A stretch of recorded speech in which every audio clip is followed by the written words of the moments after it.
దేవుని పరిశుద్ధ నామమునకే సమస్త ఘనత మహిమ ప్రభావములు కలుగునుగాక.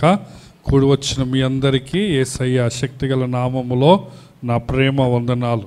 ఈరోజు ఆరాధన వర్తమానానికై 89వ కీర్తన మొదటి 17 వచనాలను మార్చి చదువుకుంటాం. కీర్తన 89. ఇది ప్రభుచిత్తమైతే 3 వారాలు మనం ధ్యానం చేస్తాము. ఈరోజు మొదటి భాగముగా మొదటి 17 వచనాలను మార్చి చదువుకుంటాం.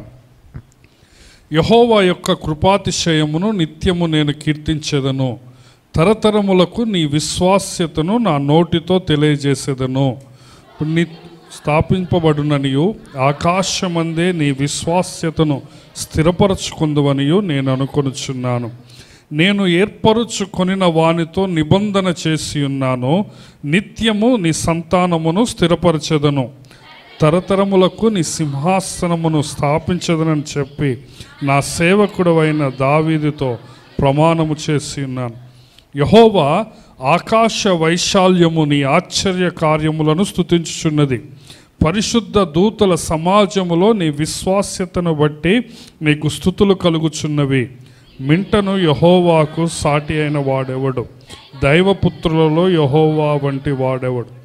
పరిశుద్ధుల దూతల సభలో ఆయన మిక్కిలి భీకరుడు, తన చుట్టూనున్న వారందరికంటే భయంకరుడు. సైన్యములకు అధిపతివగు దేవా యెహోవా, నీ వంటి బలార్జుడెవడు? నీ విశ్వాస్యత నీవు ఆవరింపబడి ఉన్నావు. సముద్రపు పొంగు ననుచువాడవు నీవే. దాని తరంగములు లేచినప్పుడు నీవు వాటిని అణిచివేయుచున్నావు.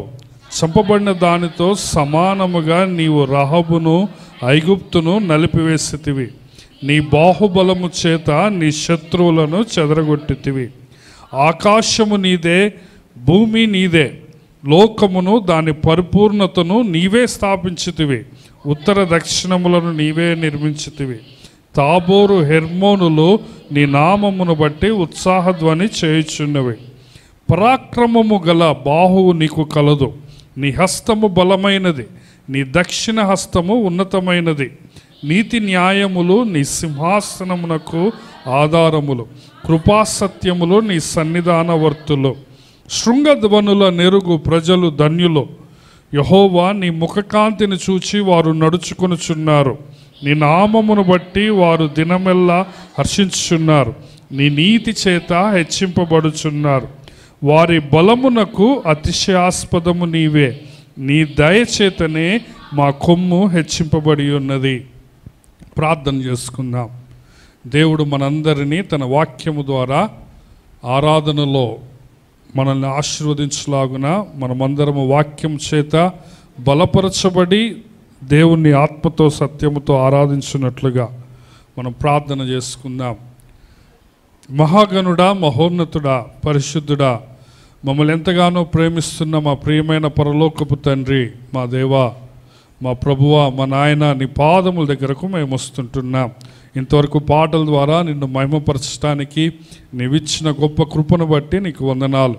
కొద్ది నిమిషాలు నాయన మేము ఈ యొక్క కీర్తనను ధ్యానించి నిన్ను ఆరాధించవటానికి నాయన మేము తండ్రి సిద్ధపడుతుంటుండగా నీ యొక్క వాక్యము ద్వారా మమ్మల్ని బలపరిచి సిద్ధపరచమని ప్రార్థన చేస్తుంటున్నాను.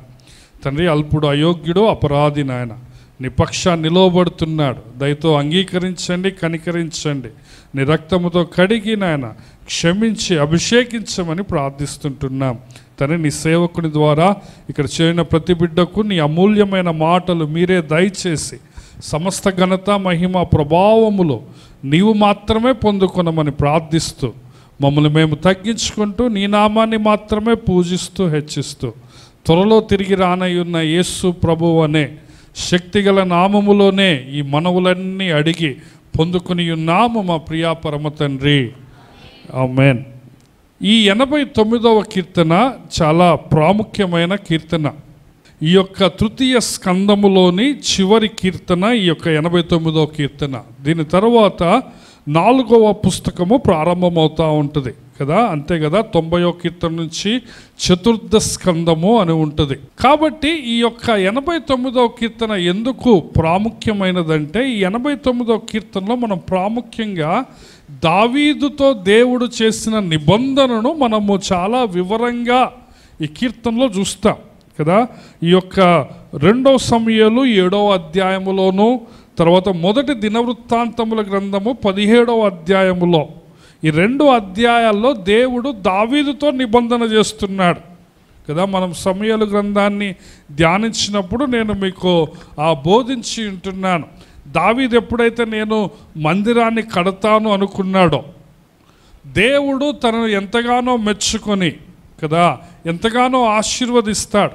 మందిరము కట్టొద్దు అని చెప్పినప్పటికీ కూడా దేవుడు దావీదు యొక్క భక్తిని మెచ్చుకొని తనతో నిబంధన చేస్తాడు. ఆ నిబంధన యొక్క సారాంశం ఏంటంటే, దావీదు సింహాసనము నిత్యము స్థిరపరచబడుతుంది. అంటే దాని అర్థం ఏంటంటే, సింహాసనం మీద దావీదు సంతానము ఎప్పటికీ నిలిచి ఉంటుంది. దేవుడు దావీదుతో చేసిన నిబంధన ఎన్నటికీ తొలగిపోదు అనే నిబంధన దేవుడు దావీదుతో చేస్తాడు. 2 సమూయేలు 7వ అధ్యాయంలో చూస్తాము, 1 దినవృత్తాంతములు 17వ అధ్యాయంలో ఈ విషయాలు చూస్తాము. అదే విషయాలు ఈ 89వ కీర్తన 18 నుంచి 37 వరకు కూడా మనము చూస్తాం. ఈ యొక్క కీర్తనను మనం ప్రాముఖ్యంగా 3 భాగాలుగా విభజించవచ్చు. 52 వచనాలు ఉన్నాయి కదా.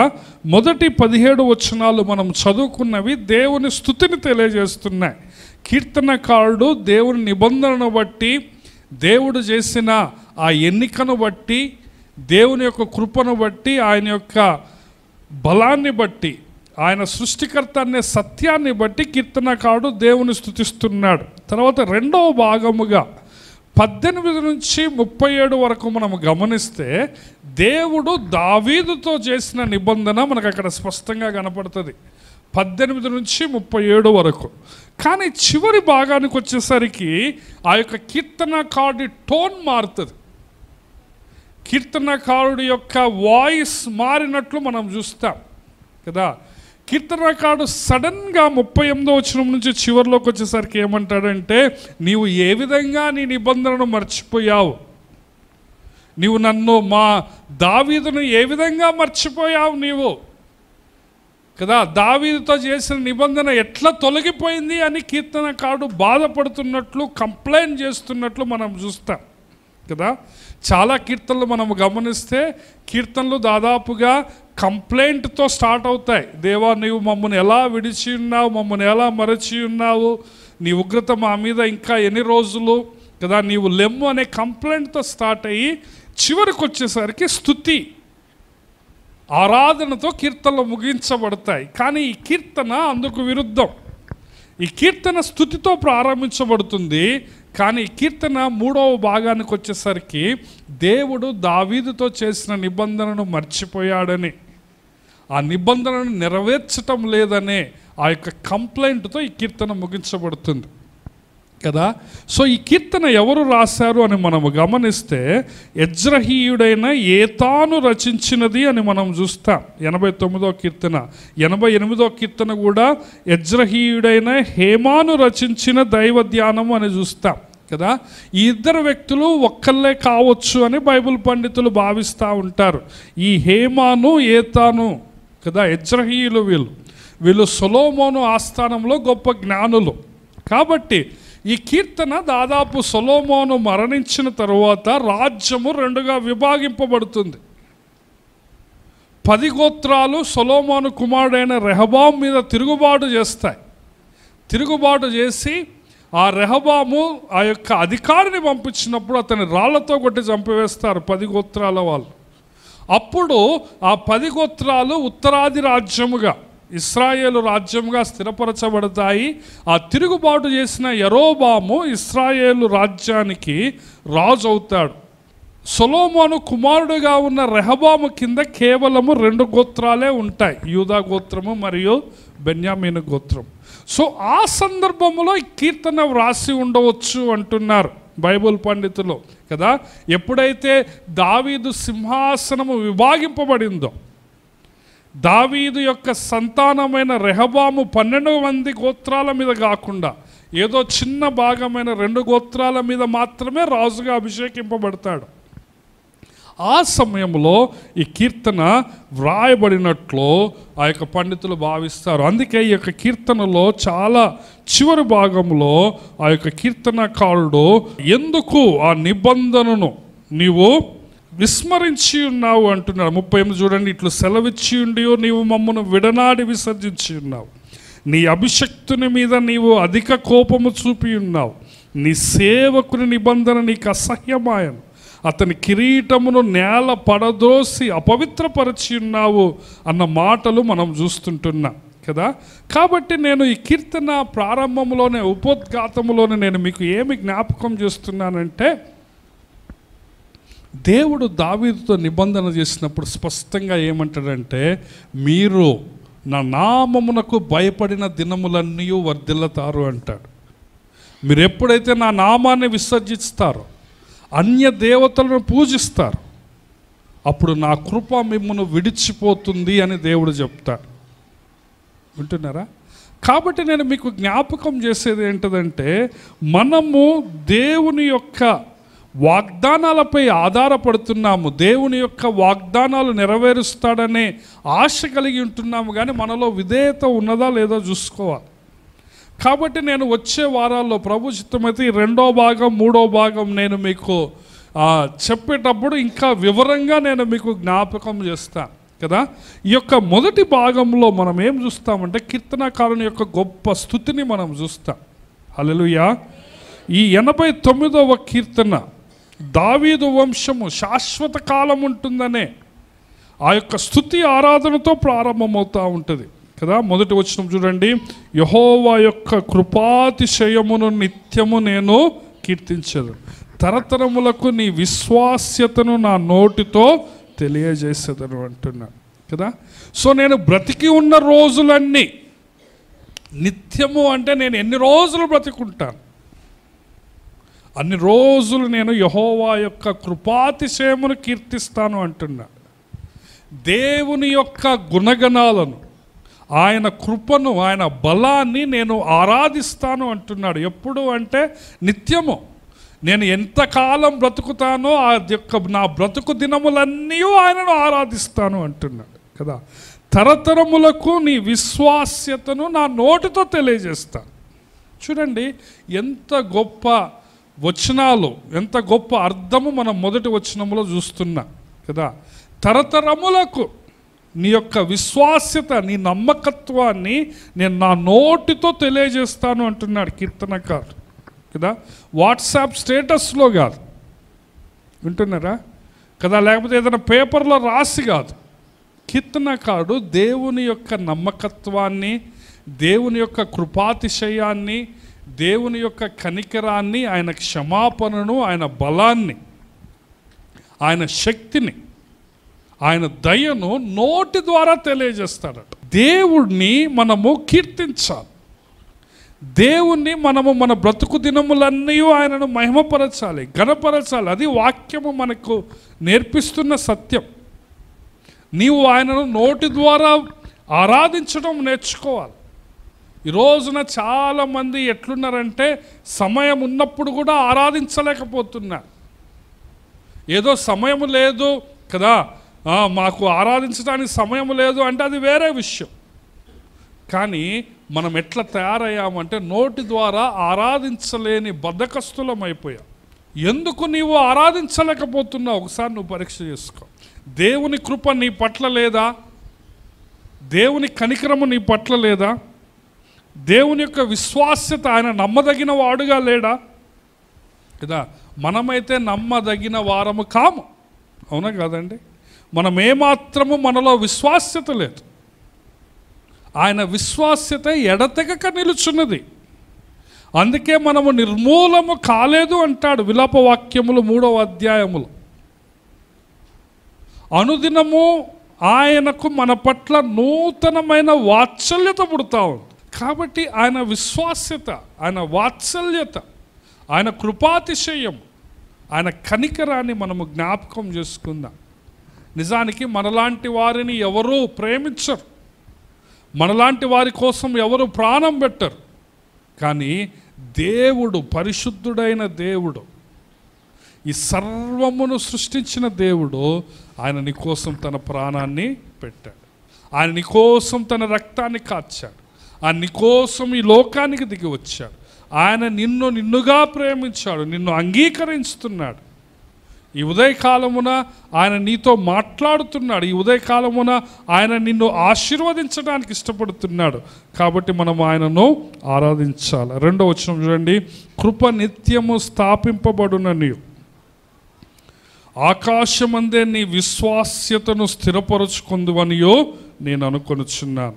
3వ వచనము, నేను ఏర్పరచుకున్న వానితో నిబంధన చేసి ఉన్నాను, నిత్యము నీ సంతానమును స్థిరపరచదను, తరతరములకు నీ సింహాసనమును స్థాపించదనని చెప్పి నా సేవకుడైన దావీదుతో ప్రమాణము చేసి ఉన్నాను అంటున్నాడు కదా.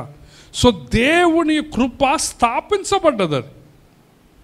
అదేదో గాలికి అటొచ్చి ఇటుపోయేది కాదు, అది ఎప్పటికీ స్థిరముగా నిలిచేది దేవుని కృప.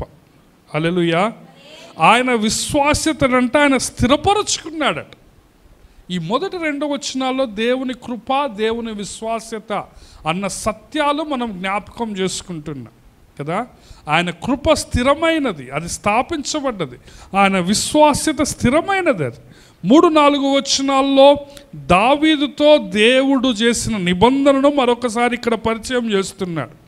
కీర్తనకారుడు ఏమంటున్నాడంటే, దేవుడట దావీదుని ఏర్పరుచుకున్నాడు. అందరూ ఏర్పరుచుకున్నాడు అనండి కదా. దావీదులో ఏ అర్హత లేదు, దావీదులో చెప్పుకోవలసిన గుణగణాలు ఏమీ లేవు. దావీదులో చాలా బలహీనతలు ఉన్నాయి. దావీదు చాలా రకాలుగా విఫలమవుతూ వచ్చాడు.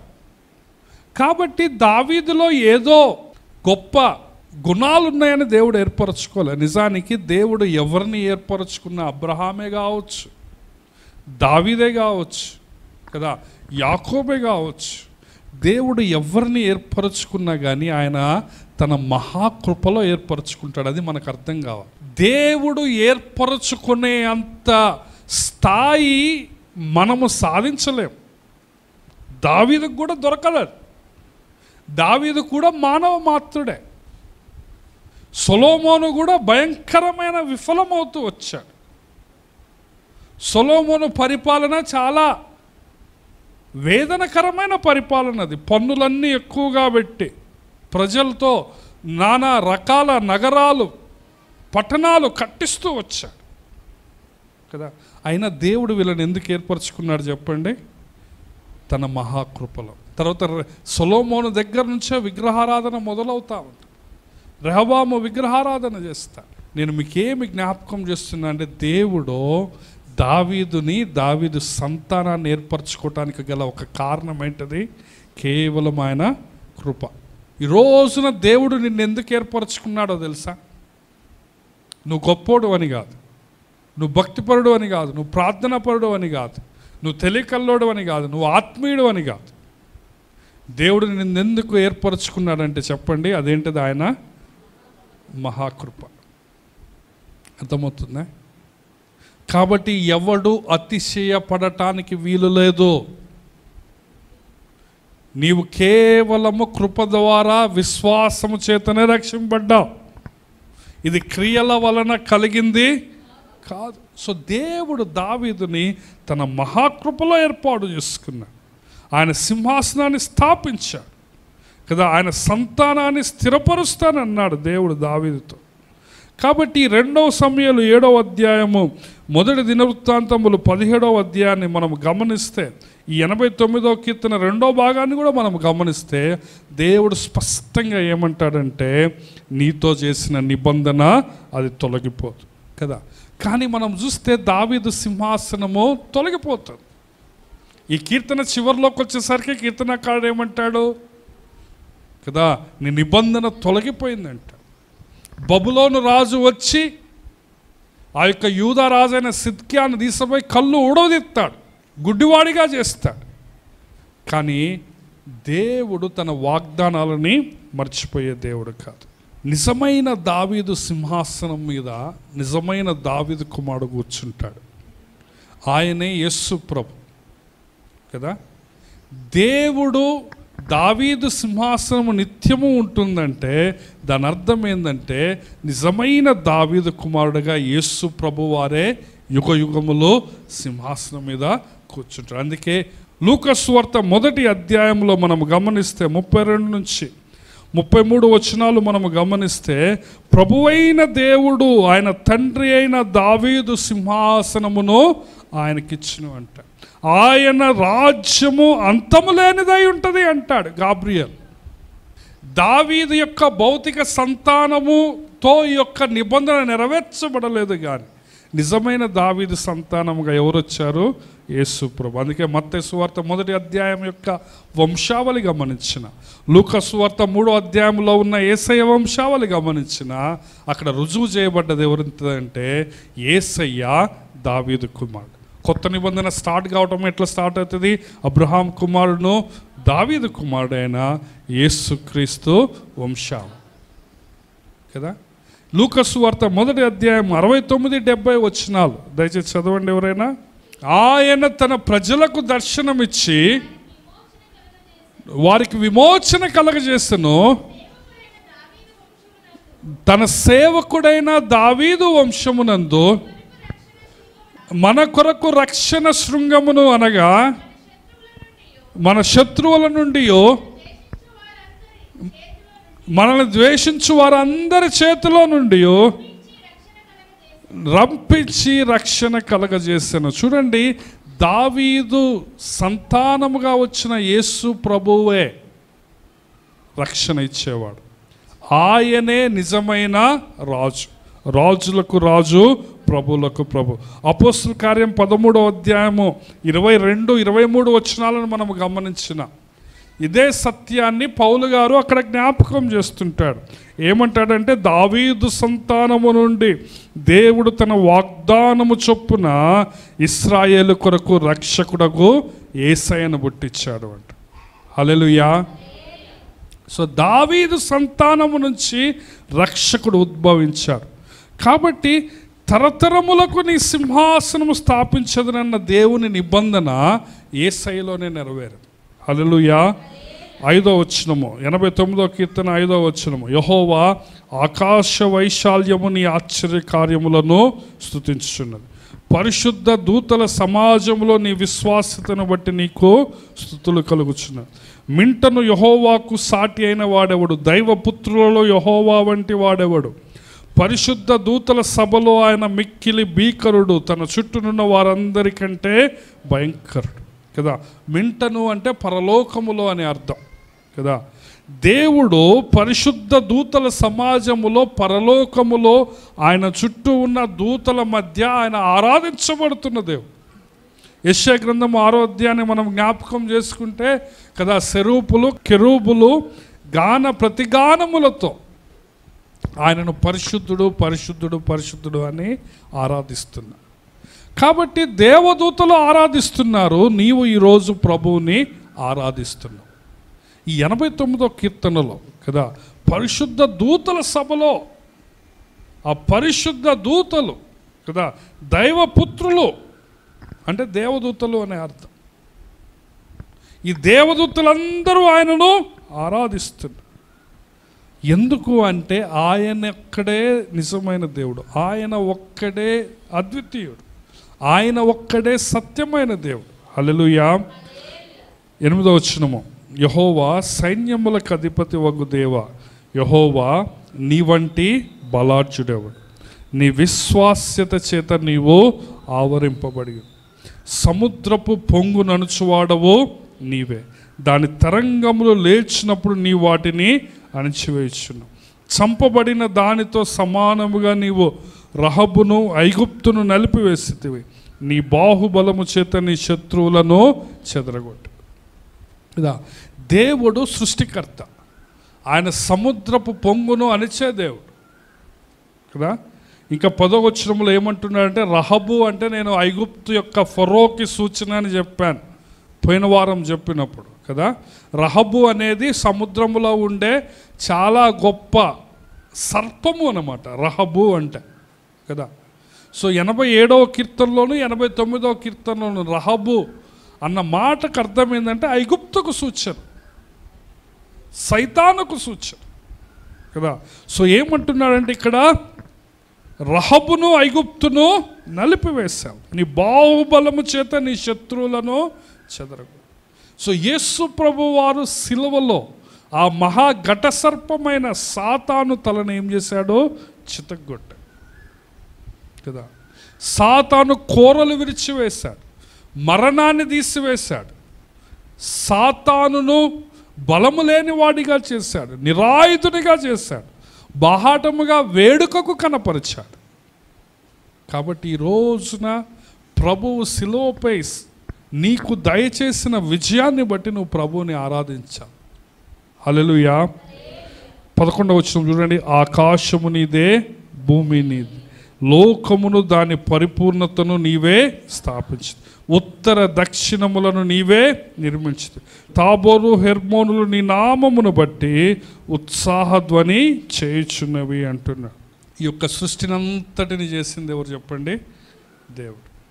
24వ కీర్తన మొదటి 2 వచనాలు చదువుతారా? లోకము దాని పరిపూర్ణతయు యెహోవావే అంటాడు కదా. భూమి దాని సంపూర్ణత అన్ని యెహోవావే. ఈ యొక్క సృష్టిని చేసింది ఆయనే. భూమియు దాని సంపూర్ణతయు, లోకమును దాని నివాసులను వీళ్ళందరూ యెహోవావి, వీళ్ళందరూ యెహోవావే. ఆయన సముద్రముల మీద దానికి పునాదులు వేసెను, ప్రవాహ జలముల మీద దాన్ని స్థిరపరిచాడు. ఈ విధంగా బైబిల్ గ్రంథములో దాదాపు ప్రతి పేజీలో దేవుడు సృష్టికర్త అన్న సత్యాన్ని మనము చూస్తాం.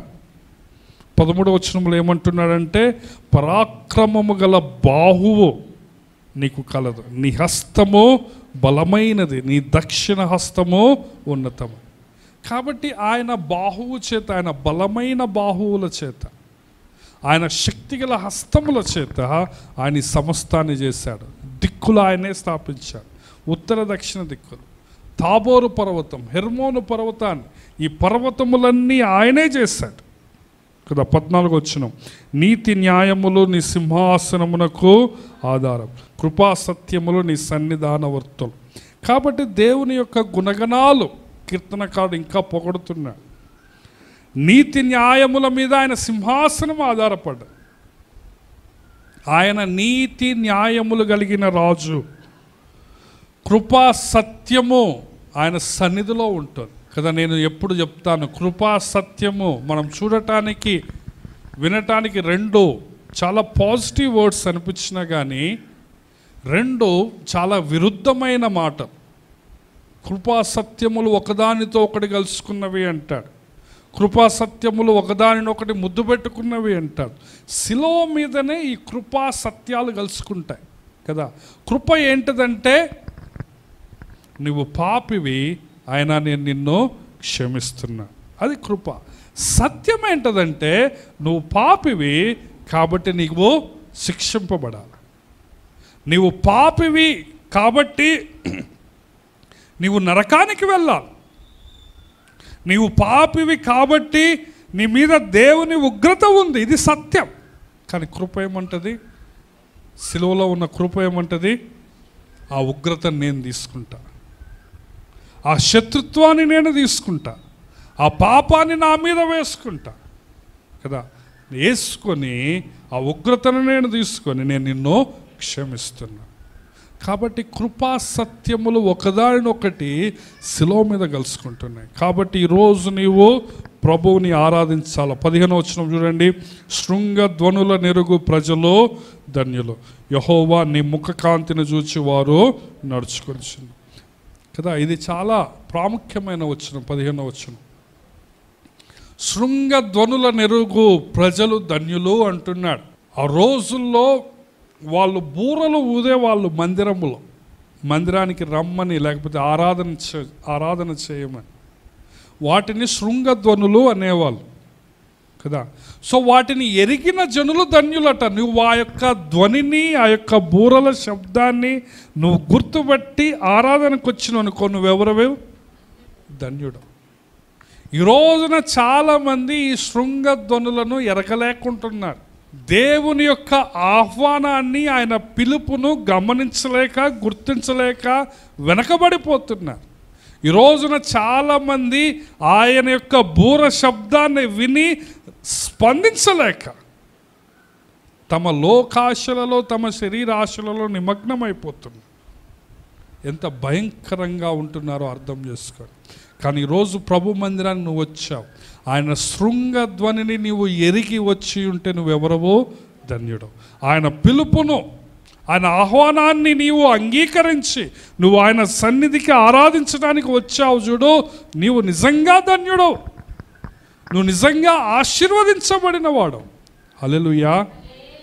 యెహోవా నీ ముఖకాంతిని బట్టి వారు నడుచుకుని. ఎవరైతే ఆయన శృంగధ్వని విని ఆయన మందిరానికి వచ్చి ఆయన ఆరాధిస్తారో వాళ్ళట ఆయన ముఖకాంతిలో నడుస్తున్నారు. 16వ వచనం, నీ నామమును బట్టి వారు దినమెల్లా హర్షించుచున్నారు, నీ నీతి చేత హెచ్చింపబడుచున్నారు, వారి బలమునకు అతిశయాస్పదము నీవే, నీ దయచేతనే మా కొమ్ము హెచ్చింపబడి.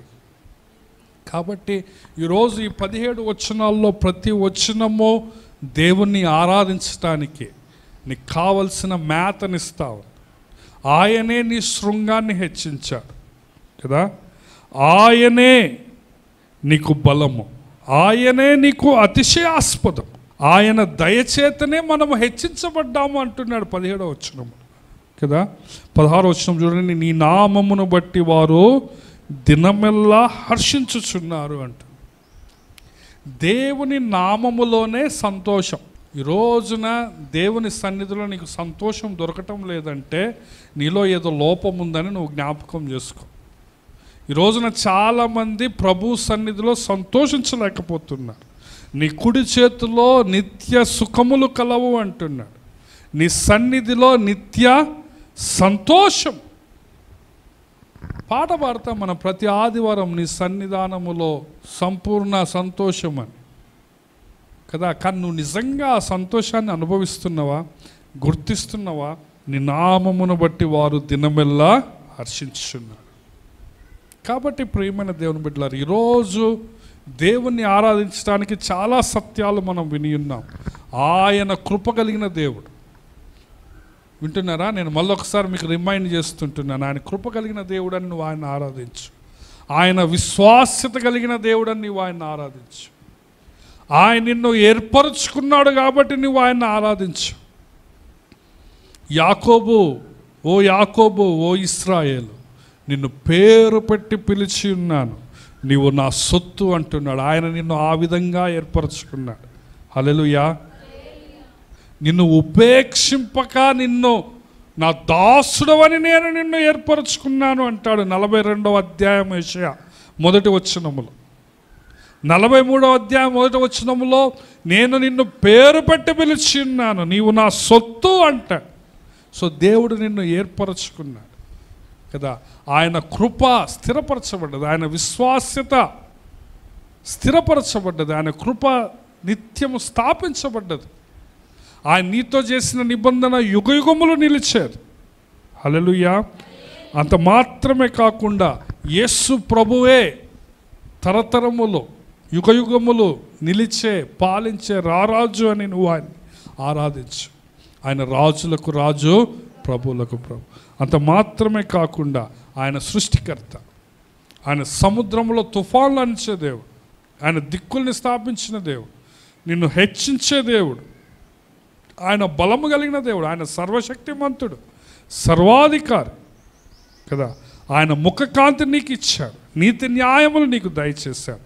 అంత మాత్రమే కాకుండా ప్రభువు శిలువను బట్టి నీవు ఆయనను ఆరాధించు. అతనిని నలుగగొట్టుటకు యెహోవాకు ఇష్టము. శిలువ మీద కృపా సత్యములు కలుసుకున్నవి, తద్వారా నీకు క్షమాపణ దొరికాడు. కాబట్టి ఈరోజు మనం ప్రభువు ఇచ్చిన సత్యాలను బట్టి మనం ప్రభువుని ఆరాధిద్దాం.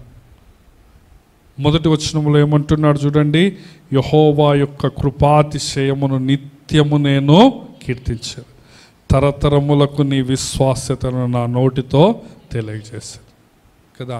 ఈ యొక్క మొదటి వచనము నీ జీవితంలో నిజము కావాలంటే ఈరోజు నువ్వు ప్రభువుని ఆరాధించు. ఆయన కృపాతిశయాన్ని నిత్యము నువ్వు కీర్తించేవాడవుగా ఉండాలి. ఆయన విశ్వాస్యతను నీ నోటితో నువ్వు తెలియజేయాలని ఆయన కోరుకుంటున్నాడు. కాబట్టి మనందరం తనలో ఉంచుదాం. ఒకరి తర్వాత ఒకరము ప్రభువుని ఆరాధించటానికి దేవుడు మనకు సహాయము చేయనుగాక.